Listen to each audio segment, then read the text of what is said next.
air and water, and you know, pro bono projects. I try to do a lot of projects for causes I believe in.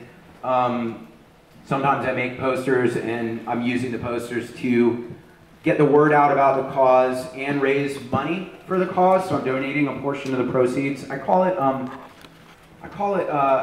conscious capitalism. The idea that you can sustain your practice in whatever business you're in and still have enough money left over to do good things. And you know, Paul Newman did it with Newman's Own, and you know, there are other people that do good things. Bill and Melinda Gates give a lot of money to charity. You know, and Apple, you know, I think that Steve Jobs was into a lot of good things, but you know, there's been all this stuff lately about how they have $100 billion in the bank, and they're more or less, you know, using people being paid so little it's practically slave labor.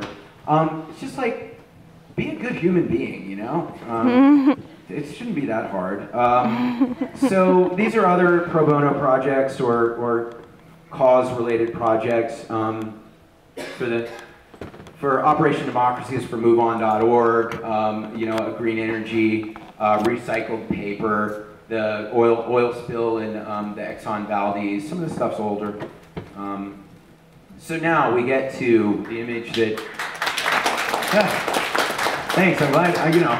I have mixed feelings about Obama, but I mean, you know, the alternatives are you know, drastically inferior, I think. So I saw a Ron Paul banner up here. I was just like, that's because he wants to legalize weed. There's no, that person knows nothing else about Ron Paul. But anyway,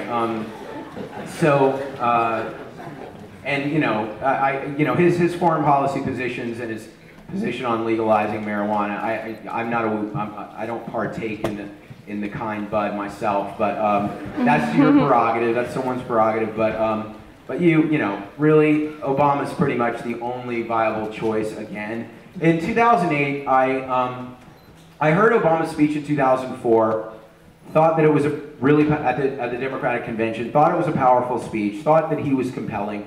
Found out that he had opposed the war in Iraq, even when it was a very unpopular position to hold. Hillary supported the war, and that was a political calculation on her part. I mean, she's a Clinton. It's in her nature. She can't do anything else.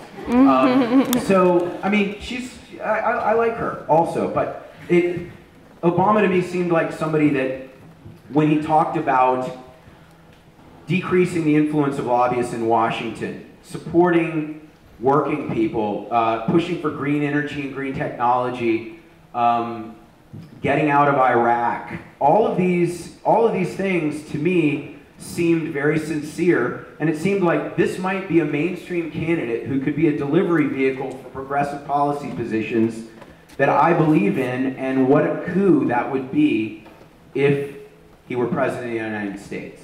So even though it was off-brand for me, you know, I had this whole reputation. I mean, going from doing a show called E Pluribus Venom, where the presidential seal is a vulture, to the very next, like 6 months later, making a poster for the president, that's a big swing, you know? So, and I didn't even approach the Obama administration about doing something, or the Obama campaign, they weren't the administration yet, excuse me, campaign about doing something because I've been arrested 16 times for street art. I had done some images that, you know, certain right-wing idiots called unpatriotic, and I thought, well, you know, they just might see this as a liability. It was like when Farrakhan was like, yeah, I'm down with you, Obama, and they were like, yeah, thanks, but no thanks.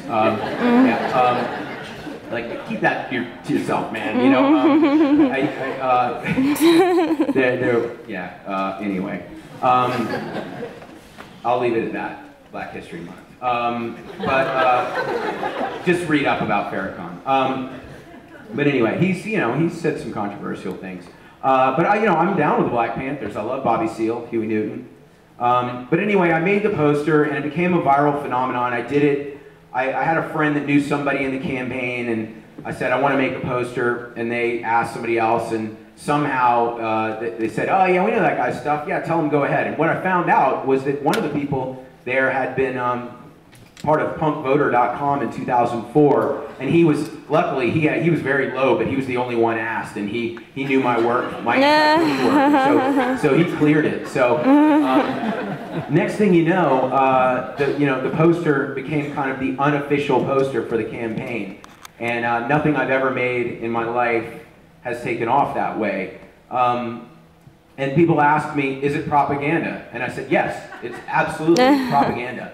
Because if the definition of propaganda is something that is created to influence, it's absolutely created to influence people to take a closer look at Barack Obama. To create a stylized and idealized image of Barack Obama that feels patriotic, that turns him into a two-dimensional sculpture when everyone was saying that he was too much of a rookie, too outside the mainstream, to make him feel ingrained in our concept of what it is to be presidential was a very important objective. And the more the image was disseminated, the more it would get that idea across and the more it would validate him. And yes, that was propaganda. But it wasn't propaganda saying, yeah, just blindly vote for this guy. My whole thing was, I had a link to his website. Here's policy positions. Go check him out. If you like him, vote for him. But the idea that anything happening in politics isn't propaganda would take a very, very naive person to think.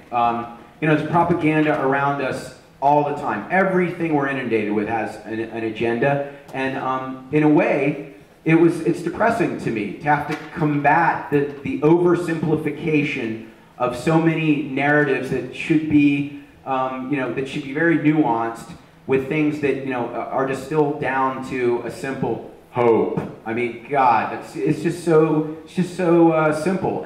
But people needed hope. They need, if people aren't optimistic, then they're complacent. So I felt like it made sense for the average American's feeling of powerlessness, that they're a spectator in democracy, and how we're overstimulated with too many TV shows, and might need something really simple to get us to take a second look at what's going on.